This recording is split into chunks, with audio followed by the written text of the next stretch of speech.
Next સવાલ પર જઈશું અને જે નેક્સ્ટ સવાલ આવી રહ્યો છે કાંતિ નાગરનો આવી રહ્યો છે. ગૌરાંગ, એમને 2-3 કાઉન્ટર્સ માટે એમાં ઇરકોન પર ઓફકોર્સ આપણે ચર્ચા કરી છે, પણ એક ફંડામેન્ટલ વ્યૂ પણ આપણે લઈ શકીએ છીએ. ઓલેક્ટ્રા ગ્રીનના એમની પાસે કાઉન્ટર છે, ઇરકોનના છે, અને બીજા જે કાઉન્ટર્સ છે BHELના છે. આ બધા જ કાઉન્ટર્સ છે એમની પાસે. ઓલેક્ટ્રા ગ્રીનના 1770નો ભાવ, ઇરકોનમાંના 290નો ભાવ અને BHELના 320ના ભાવ. 3 વર્ષ પ્લસ માટે ઊભા રહી શકે આ ત્રણેય કાઉન્ટર્સમાં? ઓલેક્ટ્રા ગ્રીન ટેકમાં મારા ખ્યાલથી જે લક્ષ્યાંક અમે નિર્ધારિત કર્યા છે પ્રીતિ, એ લગભગ 2100ની આસપાસના છે લાંબા ગાળા માટે.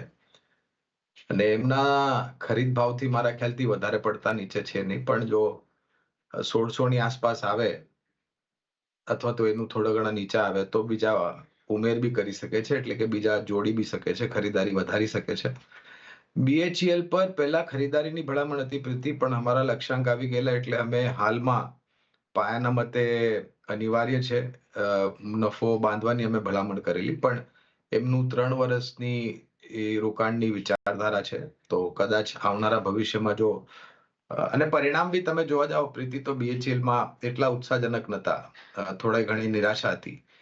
તો એક અનુમાન લગાડી શકીએ કે જો ભવિષ્યના પરિણામ સારા આવે તો અમારું બી મન બદલી શકીએ છીએ અમે, પણ હાલમાં નફો બાંધવાની ભલામણ હતી. ઇરકોનને લઈને જે મેં ટિપ્પણી પહેલા ટીટાગર ને રેલને લઈને તમને મેં કરેલી કે અમુક કંપનીઓ છે જે ઘણી સક્ષમ અને મજબૂત છે. હવે એ કંપનીઓના નામ બી હું આપું છું, પણ આ કોઈ ભલામણ નથી. આ માત્ર હું એ કંપનીઓના નામ આપી રહ્યો છું જે સક્ષમ અને મજબૂત કંપની છે સરકારી અને નિજી ક્ષેત્રમાં. તો IRFC, IRCON, RVNL, RailTel, IRCTC જેવી કંપનીઓ છે, ટીટાગર વેગન છે, જુપિટર વેગન છે, ટીટાગર રેલ જેવી કંપનીઓ છે. આ બધી કંપનીઓ એ કંપનીઓ છે જેને કદાચ આવનારા ભવિષ્યમાં 3 થી 5 વર્ષમાં અહીંયાથી બી વધારે સારા પરિણામ આવવાની શક્યતા છે, કારણ કે એક મોટા પરિવર્તનના સમયથી ભારતીય રેલની જે છબી છે એ હમણાં પ્રસાર થઈ રહી છે. અને જે રીતના હાલમાં જ મારા ખ્યાલથી 8 નવા ડેડિકેટેડ ફ્રેટ કોરિડોર્સ સરકારે અનુમતિ આપી છે શરૂ કરવાની. એની સાથે લાસ્ટ માઇલ કનેક્ટિવિટી સુધારવા માટે બી ઘણા બધા નવા પ્રોજેક્ટ્સ જમીની સ્તર પર ભારતીય રેલમાં કામ કરી રહ્યા છે. આધુનિકરણ રેલવે સ્ટેશનના, ટ્રેનોની ગતિ હજુ બી ઉપર જાય એના માટે જે રેલ ટ્રેક્સ છે એમાં નવી ટેકનોલોજીના પ્રયોગ કરી રહ્યા છે. વંદે ભારત જેવી ટ્રેન ઓલરેડી ચાલી રહી છે. બુલેટ ટ્રેન મુંબઈ, અમદાવાદ, મુંબઈ વચ્ચે મારા ખ્યાલથી આવનારા ટૂંકા સમય સીમામાં ચાલુ થઈ જશે. તો આ જે પરિવર્તન થઈ રહ્યું છે પ્રીતિ, એ અહીંયાથી લઈને આવનારા 3 થી 5 વર્ષ માટે થઈ રહ્યું છે. અને આ બધી સક્ષમ અને મજબૂત કંપનીઓ છે. આ હું ભલામણ નથી કર્યો, ખાલી એ કંપનીઓના મેં નામ લીધા છે જે મને લાગે છે કે સક્ષમ અને મજબૂત કંપનીઓ છે.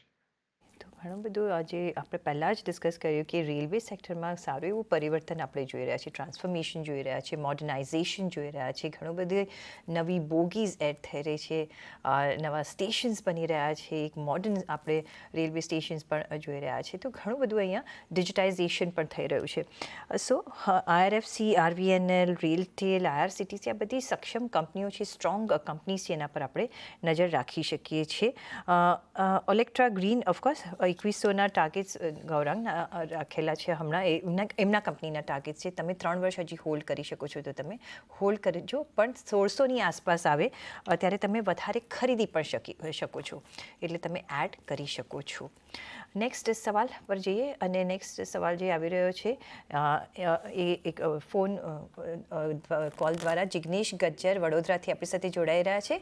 જી જિગ્નેશ, સવાલ પૂછો આપનો. हाँ जी सर, एक्चुअली મારી જોડે ઓલાના 1500 શેર છે 104ની ખરીદીના, જી, અને NHPC ના છે 250 શેર 102ની ખરીદીના. તો નેક્સ્ટ ટાર્ગેટ આપણે કેટલા ટાઈમ સુધી રાખી શકીએ? 6-8 મહિનામાં કેટલું થઈ શકે? ઓકે, NHPCનું તમને શોર્ટ ટર્મ ટાર્ગેટ જોઈએ છે, રાઈટ? અને ઓલા ઇલેક્ટ્રિક તમે લાંબો સમય રાખશો, રાઈટ? જી, એકાદ વર્ષ સુધી. Okay, fine. So Gaurang, Ola electric એકાદ વર્ષ સુધી હોલ્ડ કરી શકે છે. 104 રૂપિયાની ખરીદી છે અને હવે આ કાઉન્ટર જ્યારથી લિસ્ટ થયો છે, લિસ્ટિંગ આપણે થોડુંક સબડ્યુટ જોયું, પણ ત્યારબાદ એક સારા એવા ઉછાળા સાથે કામકાજ કરી રહ્યું છે. એક નવી ઈ બાઇક પણ એમને લોન્ચ કરી 15મી ઓગસ્ટે, જેનું ઓફકોર્સ ડિલિવરી આપણને મળશે દિવાળી 2025માં. કઈ રીતના તમે ઓલા ઇલેક્ટ્રિકને જોઈ રહ્યા છો? તો પહેલા તો ડિસ્ક્લોઝર આપવું અનિવાર્ય રહેશે. આપણા ચેનલ પર CNBC બજાર પર ઓલા ઇલેક્ટ્રિકનો જ્યારે આઈપીઓ આવવાનો હતો અને જ્યારે આઈપીઓ ખુલેલો હતો ત્યારે આઈપીઓ નોટ દ્વારા લાંબા ગાળા માટે આઈપીઓમાં રોકાણની ભલામણ કરેલી અને ઉપરની જે ભાવ હતો એ લગભગ 76ની આસપાસ હતો, 76. લિસ્ટિંગ જ્યારે થયું ત્યારે એટલો ઉત્સાહ નહોતો, પહેલા જે 1-2 કલાકની હું વાત કરું છું, અને પછી બજાર જ્યારે બંધ થવા આવ્યું ત્યારે થોડી ઘણી આપણે ઉપરની સપાટી ઓલા ઇલેક્ટ્રિકના શેરમાં આવતી જોઈ. ત્યારબાદ 3 નિરંતર ઉપરની સપાટી સર્કિટ લાગી 20%ની, ને આજે લગભગ 10%ની ઉપર 10%ની ઉપર કામકાજ કરી રહ્યો છે ઓલા ઇલેક્ટ્રિકનો શેર 145ની આસપાસ.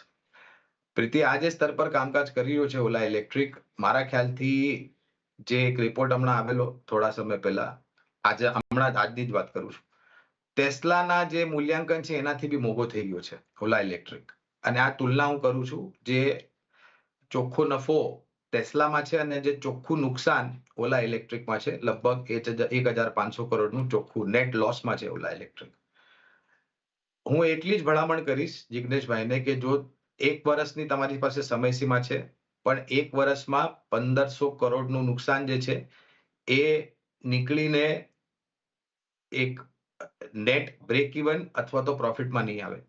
અને કંપનીએ પોતે કીધું છે કે પ્રોફિટેબિલિટીમાં આવવા માટે, એટલે કે ચોખ્ખા નફામાં આવવા માટે કંપનીને લગભગ 2 થી 3 વર્ષ લાગશે. બાઇક લોન્ચ કરી છે આવતા વર્ષે દિવાળીમાં, એટલે કે અહીંયાથી લગભગ 14 મહિના પછી તમને ઓલા ઇલેક્ટ્રિકની બાઇક મોટરસાયકલની ડિલિવરી મળશે. એ દરમિયાનમાં એમના પ્રતિસ્પર્ધીઓ જો વહેલા લોન્ચ કરે છે ને વહેલી ડિલિવરી આપે છે, તો પછી જે એક્સાઇટમેન્ટ છે કેટલું રહેશે પ્રીતિ, એની ઉપર એક બહુ જ મોટો પ્રશ્નચિહ્ન લાગી જશે.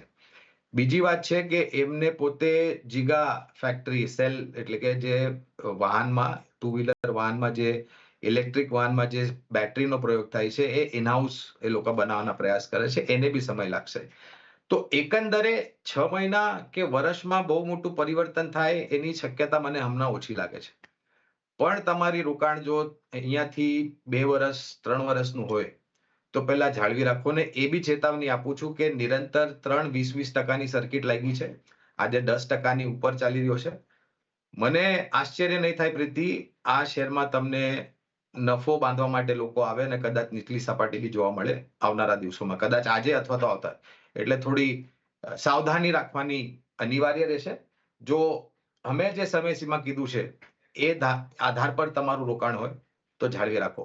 1 વર્ષમાં કે 6 મહિનામાં કોઈ મોટું પરિવર્તન થવાનું છે નહીં. તો 1 વર્ષ કે 6 મહિનામાં બહુ મોટું પરિવર્તન તમને નહીં જોવા મળે. કંપનીએ ઓલરેડી ઘણા બધા ડિસ્ક્લોઝર આપ્યા છે કે કઈ રીતના આગળ વધવાની છે, તો તમારી કેટલી રિસ્ક કેપેસિટી છે તમે નજર રાખી શકો છો. પણ Gaurang, on that case of course તમે, આઈ ડોન્ટ નો તમે આનો જવાબ આપશો કે નહીં, થોડો પ્રોફિટ અત્યારના ઘર ભેગો કરી લઈએ તેમાં તો નુકસાન નથી, થોડું હોલ્ડ કરીને આગળ ચાલીએ, કારણ કે 1 વર્ષની જેમની સમયસીમા છે, તો એ કોઈ ઓપ્શન બની શકે? આનો આ પ્રશ્નનો ઉત્તર હું એક આપણા ગુજરાતીમાં કહેવત છે એ રીતે આપીશ. તો જ્યારે માં લક્ષ્મી તમારા દરવાજા પર ચાંદલો કરવા આવે તો તમારે મોઢું ધોવા ન જવું જોઈએ. જી, એબ્સોલ્યુટલી. તો જિગ્નેશભાઈ, આઈ હોપ કે તમને તમારો ક્લુ મળી ગયો છે, પણ ઓફકોર્સ ડિસિઝન ઇઝ યોર્સ. એ સાથે જ